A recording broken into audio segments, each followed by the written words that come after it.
फारस देश भी हिंदुस्तान और चीन के समान था और कई नरेश उसके अधीन थे। वहाँ का राजा महाप्रतापी और बड़ा तेजस्वी था और न्यायप्रिय होने के कारण प्रजा को प्रिय था। उस बादशाह के दो बेटे थे, जिनमें बड़े लड़के का नाम शहरयार और छोटे लड़के का नाम शाहजमा था। दोनों राजकुमार गुणवान, वीर, धीर और शीलवान थे। जब बादशाह का देहांत हुआ तो शहजादा शहरयार गद्दी पर बैठा और उसने अपने छोटे भाई को, जो उसे बहुत मानता था, तातार देश का राज्य, सेना और खजाना दिया। शाहजमा अपने बड़े भाई की आज्ञा में तत्पर हुआ और देश के प्रबंध के लिए समरकंद को, जो संसार के सभी शहरों से उत्तम और बड़ा था, अपनी राजधानी बनाकर आराम से रहने लगा। जब उन दोनों को अलग हुए 10 वर्ष हो गए तो बड़े ने चाहा कि किसी को भेजकर उसे अपने पास बुलाएं। उसने अपने मंत्री को उसे बुलाने की आज्ञा दी और मंत्री यह आज्ञा पाकर बड़ी धूमधाम से विदा हुआ। जब वह समरकंद शहर के समीप पहुंचा तो शाहजमा यह समाचार सुनकर उसकी अगवानी को सेना लेकर अपनी राजधानी से रवाना हुआ और शहर के बाहर पहुंचकर मंत्री से मिला।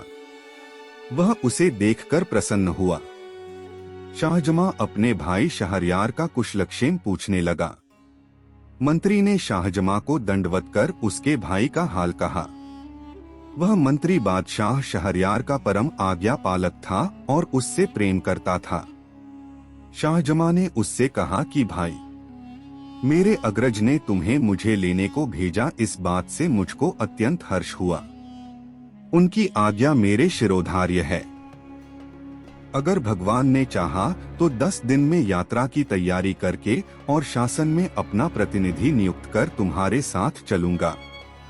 तुम्हारे और तुम्हारी सेना के लिए खाने पीने का प्रबंध सब यहीं हो जाएगा।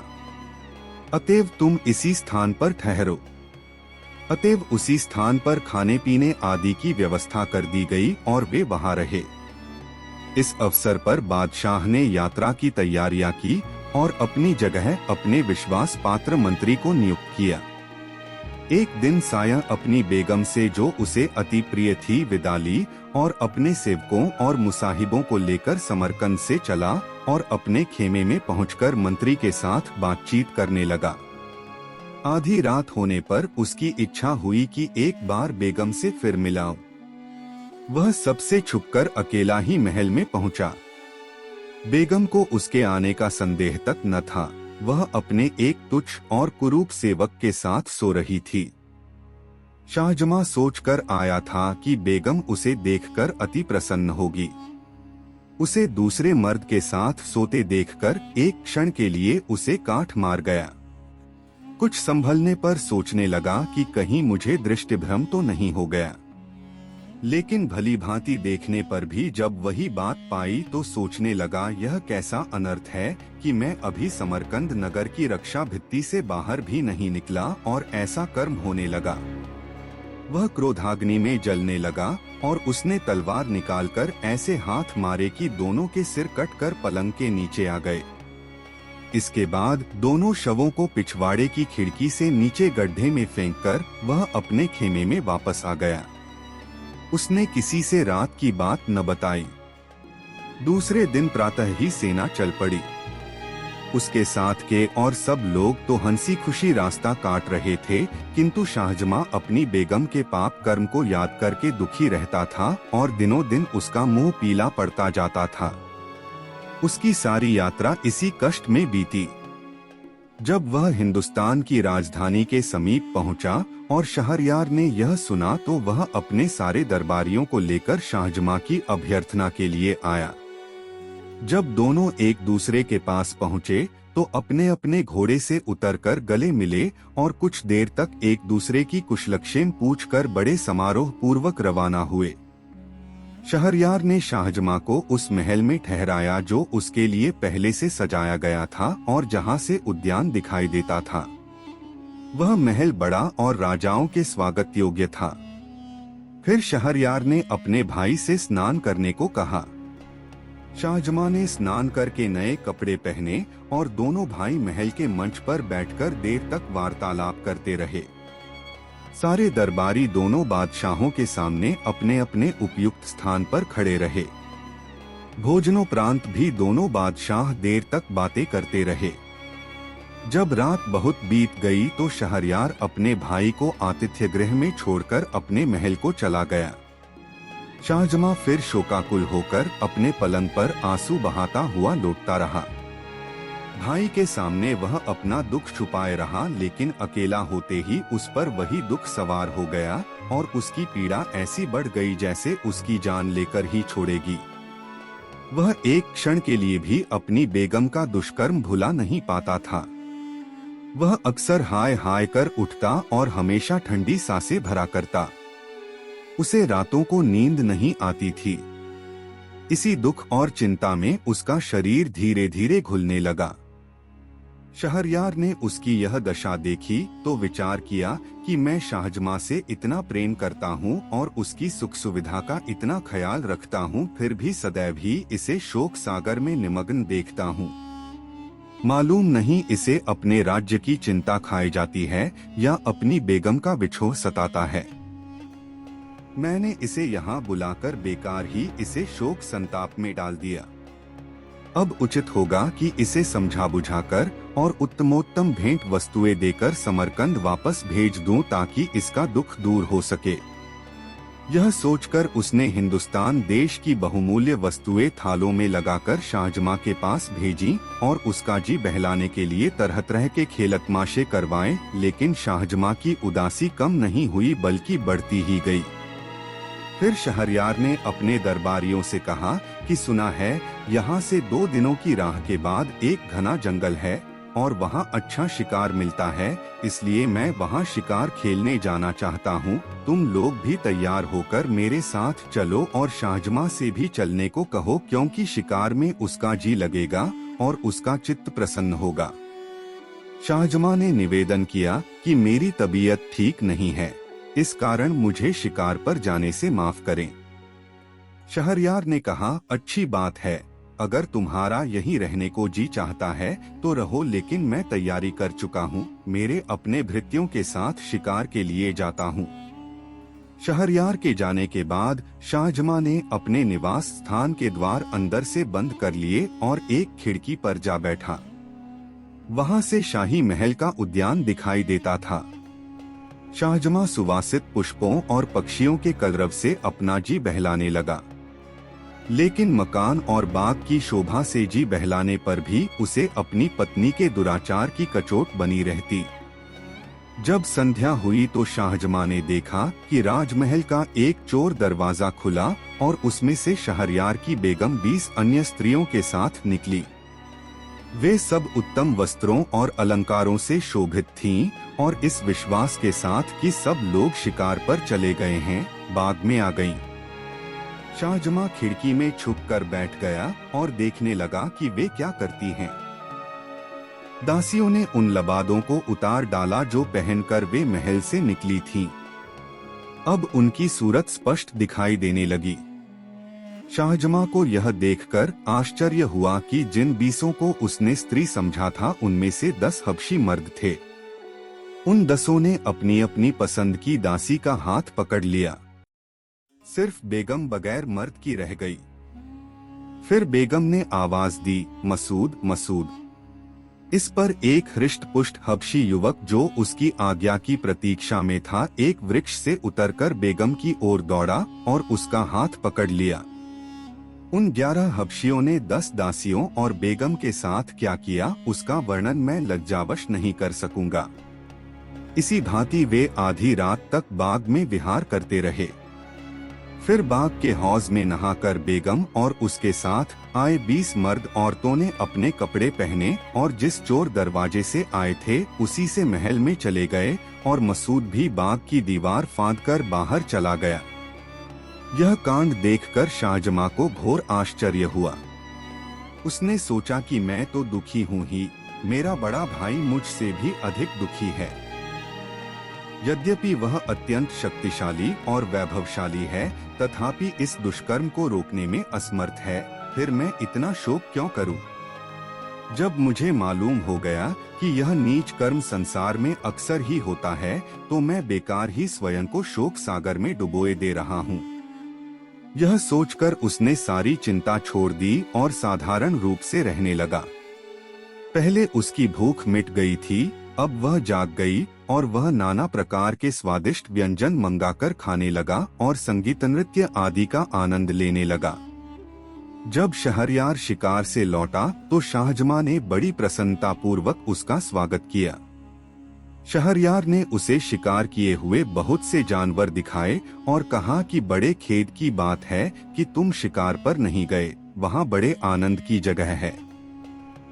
शाहजमां बादशाह की हर बात का हंसी खुशी उत्तर देता था। शहरयार ने सोचा था कि वापसी पर भी शाहजमां को दुख और शोक में डूबा पाएगा, लेकिन इसके विपरीत उसे प्रसन्न और संतुष्ट देखकर बोला, ए भाई, भगवान को बड़ा धन्यवाद है कि मैंने थोड़ी ही अवधि में तुम्हें प्रसन्न और व्याधिमुक्त देखा। अब मैं तुम्हें सौगंध देकर एक बात पूछता हूँ, तुम वह बात जरूर बताना। शाहजमां ने कहा, जो बात भी आप पूछेंगे मैं अवश्य बताऊंगा। शहरयार ने कहा, जब तुम अपनी राजधानी से यहाँ आए थे तो मैंने तुम्हें शोक सागर में डूबा देखा था। मैंने तुम्हारा चित्त प्रसन्न करने के लिए अनेक उपाय किए, भांति भांति के खेल तमाशे करवाए, किंतु तुम्हारी दशा जैसी की तैसी रही। मैंने बहुत सोचा कि इस दुख का कारण क्या हो सकता है, किंतु इसके सिवा कोई कारण समझ में नहीं आया कि तुम्हें अपनी बेगम के विछोह का दुख है और राज्य प्रबंध की चिंता है। किंतु अब क्या बात हुई जिससे तुम्हारा दुख और चिंता दूर हो गई? शाहजमां यह सुनकर मौन रहा, किंतु जब शहरयार ने बार बार यही प्रश्न पूछा तो वह बोला, आप मेरे मालिक हैं, मुझसे बड़े हैं, मैं इस प्रश्न का उत्तर न दूंगा क्योंकि इसमें बड़ी निर्लज्जता की बात है। शहरयार ने कहा कि जब तक तुम मुझे यह न बताओगे तब तक मुझे चैन न आएगा। शाहजमां ने विवश होकर अपनी बेगम के कुकर्म का सविस्तार वर्णन किया और कहा कि मैं इसी कारण दुखी रहता था। शहरयार ने कहा, भैया, यह तो तुमने बड़े आश्चर्य की असंभव सी बात बताई। यह तो तुमने बड़ा अच्छा किया कि ऐसी व्यभिचारिणी को उसके प्रेमी सहित मार डाला। इस मामले में कोई तुम्हें अन्यायी नहीं कह सकता। मैं तुम्हारी जगह होता तो मुझे एक स्त्री को मारने से संतोष न होता, 1000 स्त्रियों को मार डालता। बताओ कि मेरे बाहर जाने पर यह शोक किस प्रकार दूर हुआ। शाहजमां ने कहा, मुझे यह बात कहते डर लगता है कि ऐसा न हो कि यह सुनकर आपको मुझसे भी अधिक दुख हो। शहरयार ने कहा कि भाई, तुमने यह कहकर मेरी उत्कंठा और बढ़ा दी है। मुझे अब इसे सुने बगैर चैन न आएगा, इसलिए यह बात जरूर बताओ।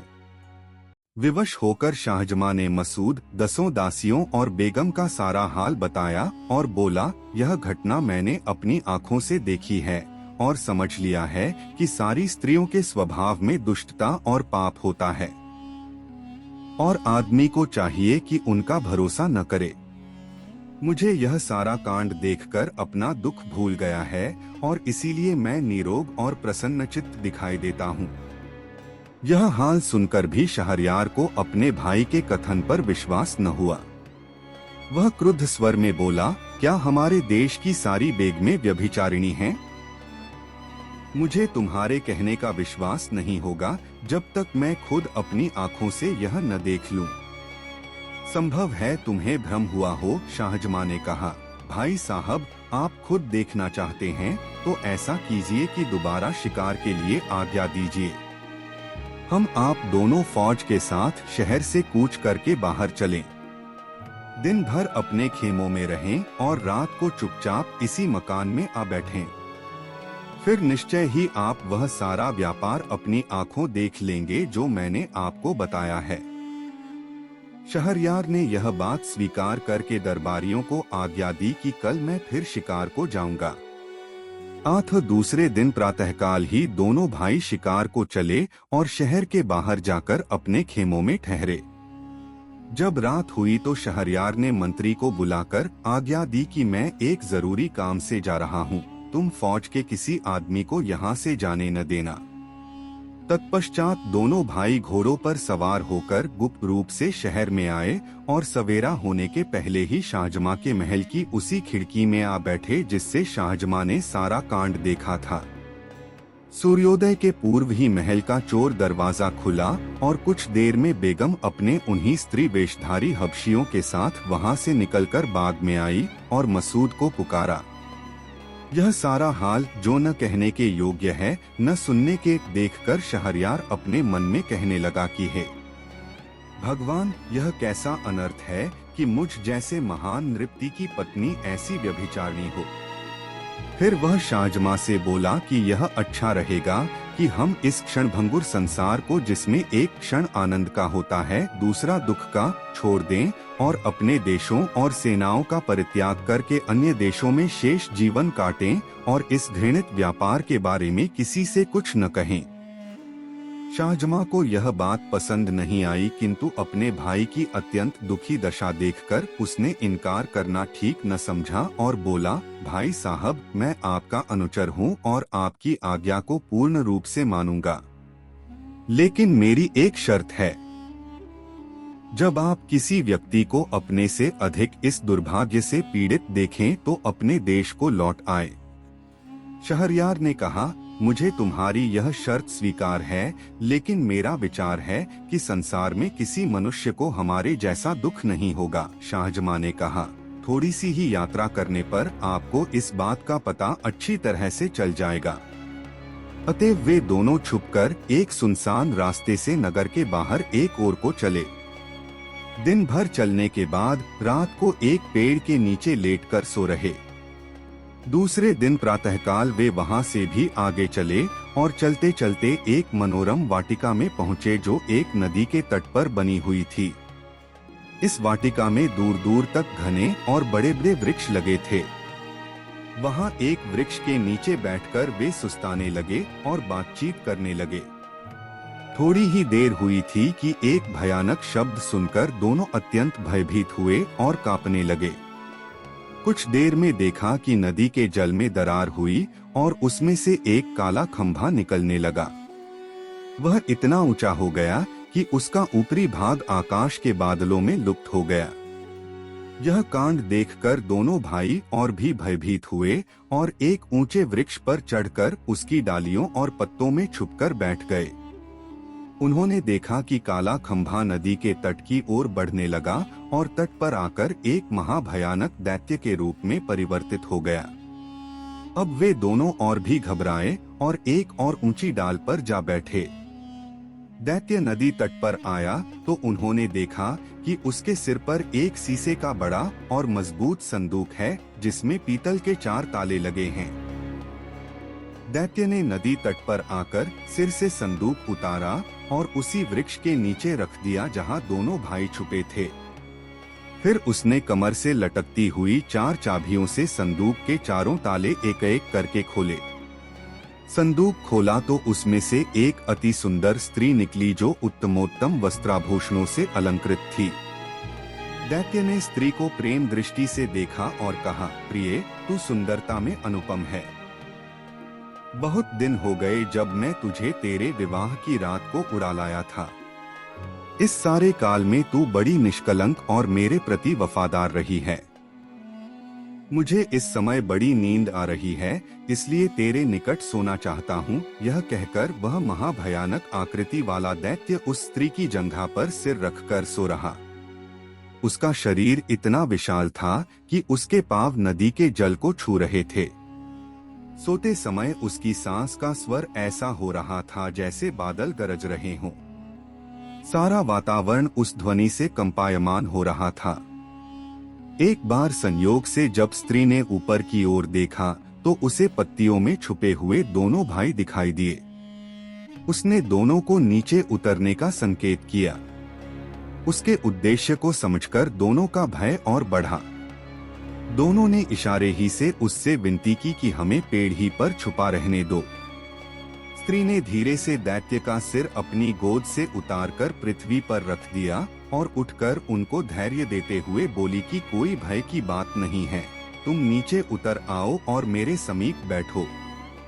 उसने यह भी धमकी दी कि अगर न आओगे तो मैं दैत्य को जगा दूंगी और वह तुम दोनों को समाप्त कर देगा। यह सुनकर वे बहुत डरे और चुपचाप नीचे उतर आए। वह स्त्री मुस्कुराती हुई दोनों का हाथ पकड़कर एक वृक्ष के नीचे ले गई और उनसे अपने साथ संभोग करने को कहा। पहले तो उन दोनों ने इनकार किया, किंतु फिर उसकी धमकी से डरकर वह जैसा चाहती थी उसके साथ कर दिया। इसके बाद स्त्री ने उनसे उनकी एक एक अंगूठी मांग ली। फिर उसने एक छोटी सी संदूकची निकाली और उनसे पूछा कि जानते हो इसमें क्या है और किस लिए है। उन्होंने कहा, हमें नहीं मालूम, तुम बताओ इसमें क्या है। उस सुंदरी ने कहा, इसमें उन लोगों की निशानियां हैं जो तुम्हारी तरह मुझसे संबंध कर चुके हैं। ये 98 अंगूठियां थीं और तुम्हारी 2 मिलने से 100 हो गईं। इस दैत्य की इतनी कड़ी निगरानी के बाद भी मैंने 100 बार ऐसी मनमानी की है। यह दुराचारी दैत्य मुझ पर इतना आसक्त है कि क्षण भर के लिए भी मुझे अपने से अलग नहीं करता और बड़ी देखभाल के साथ मुझे इस शीशे के संदूक में छुपाकर समुद्र की तलहटी में रखता है।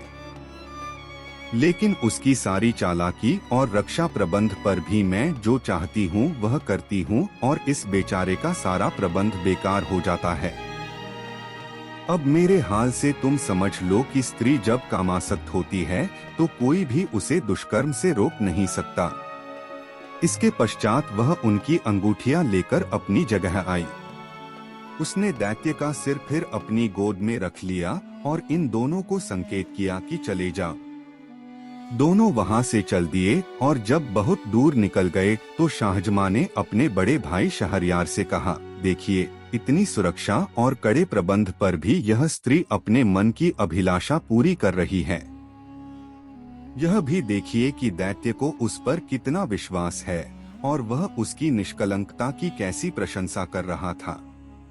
अब आप ही न्यायपूर्वक बताएं कि इस बेचारे पर हम लोगों से अधिक दुर्भाग्य है या नहीं।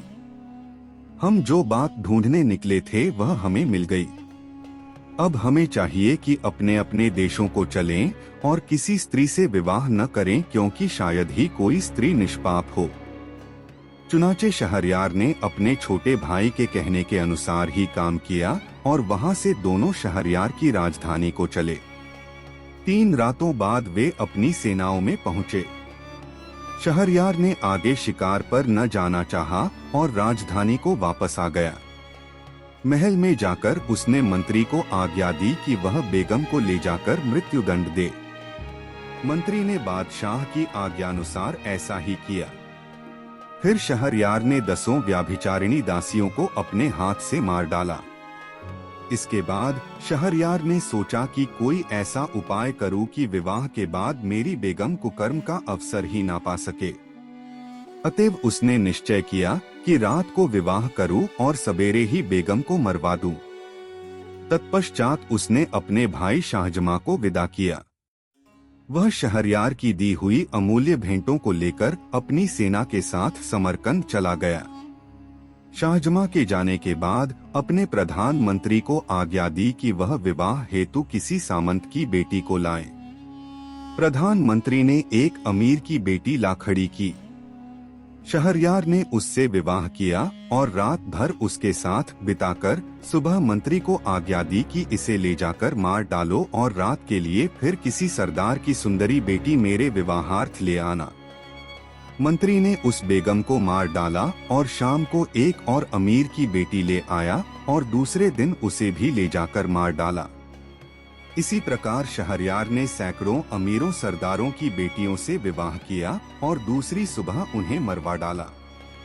अब सामान्य नागरिकों की बारी आई। साथ ही इस जघन्य अन्याय की बात सब जगह फैल गई। सारे नगर में शोक, संताप और रोदन की आवाजें उठने लगी। कहीं पिता अपनी पुत्री को मृत्यु पर 8-8 आंसू रोता था, कहीं लड़की की माता पछाड़े खाती थी। जो कन्याएं अभी तक बच रही थीं, उनके माता पिता और सगे संबंधी अत्यंत दुखी रहते थे। कई लोग अपनी बेटियों को लेकर देश छोड़ गए और अन्य देशों में जा बसे। वहां के मंत्री की 2 कुंवारी बेटियां थीं। बड़ी का नाम शहरजाद और छोटी का नाम दुनियाजाद था। शहरजाद अपनी बहन और सहेलियों से अधिक तीक्ष्ण बुद्धि थी। वह जो बात भी सुनती या किसी पुस्तक में देखती उसे कभी नहीं भूलती थी। वार्तालाप के गुण में भी प्रवीण थी। उसे बहुत प्राचीन मनीषियों की आख्यायिकाएं और कविताएं जुबानी याद थीं और स्वयं गद्य पद्य रचना में निपुण थी। इन सारे गुणों के अतिरिक्त उसमें अद्वितीय सौंदर्य भी था। एक दिन उसने पिता से कहा कि मैं आपसे कुछ कहना चाहती हूँ, लेकिन आपको मेरी बात माननी होगी। मंत्री ने कहा, यदि तेरी बात मानने योग्य होगी तो मैं अवश्य मानूंगा। शहरजाद ने कहा कि मेरा निश्चय है कि मैं बादशाह को इस अन्याय से रोकूं जो वह कर रहा है, और जो कन्याएं अभी बची हैं उनके माता पिता को चिंता मुक्त कर दूं। मंत्री ने कहा, बेटी, तुम यह हत्याकांड किस प्रकार रोक सकती हो? तुम्हारे पास कौन सा उपाय ऐसा हो सकता है जिससे यह अन्याय बंद हो? शहरजाद बोली, यह आपके हाथ में है। मैं आपको अपनी सौगंध देकर कहती हूँ कि मेरा विवाह बादशाह के साथ कर दीजिए। मंत्री यह सुनकर कांपने लगा और बोला, बेटी, तू पागल हो गई है क्या जो ऐसी वाहियात बातें कर रही है? क्या तुझे बादशाह के प्रण का पता नहीं है? तू सोच समझकर बात किया कर। तू किस तरह बादशाह को इस अन्याय से रोक सकेगी? बेकार ही अपनी जान गंवाएगी। शहरजाद ने कहा, मैं बादशाह के प्रण को भली भांति जानती हूँ, परंतु अपने इस विचार को किसी प्रकार न छोड़ूंगी। यदि मैं अन्य कन्याओं की भांति मारी गई तो इस असार संसार से मुक्ति पा जाऊंगी, और अगर मैंने बादशाह को इस अत्याचार से विमुख कर दिया तो अपने नगर निवासियों का बड़ा हित कर सकूंगी। मंत्री ने कहा, मैं किसी प्रकार तेरी यह इच्छा स्वीकार नहीं कर सकता। मैं तुझे जानते बूझते ऐसी विकट परिस्थिति में कैसे डाल सकता हूँ? अजीब सी बात है कि तू मुझसे कहती है कि मेरी मौत का सामान कर दो। कौन सा पिता ऐसा होगा जो अपनी प्यारी संतान के लिए ऐसा करने का सोच भी सकेगा? तुझे चाहे अपने प्राण प्यारे न हो, लेकिन मुझसे यह नहीं हो सकता कि तेरे खून से हाथ रंगूं। शहरजाद फिर भी अपनी जिद पर अड़ी रही और विवाह की प्रार्थी रही। मंत्री ने कहा, तू बेकार ही मुझे गुस्सा दिला रही है। आखिर क्यों तू मरना चाहती है? क्यों अपने प्राणों से इतनी रुष्ट है? सुन ले, जो भी व्यक्ति किसी काम को बगैर सोच विचार के करता है उसे बाद में पछताना पड़ता है। मुझे भय है कि तेरी दशा उस गधे की तरह न हो जाए जो सुख से रहता था किंतु मूर्खता के कारण दुख में पड़ा। शहरजाद ने कहा, यह कहानी मुझे बताइए। मंत्री ने कहानी सुनाई।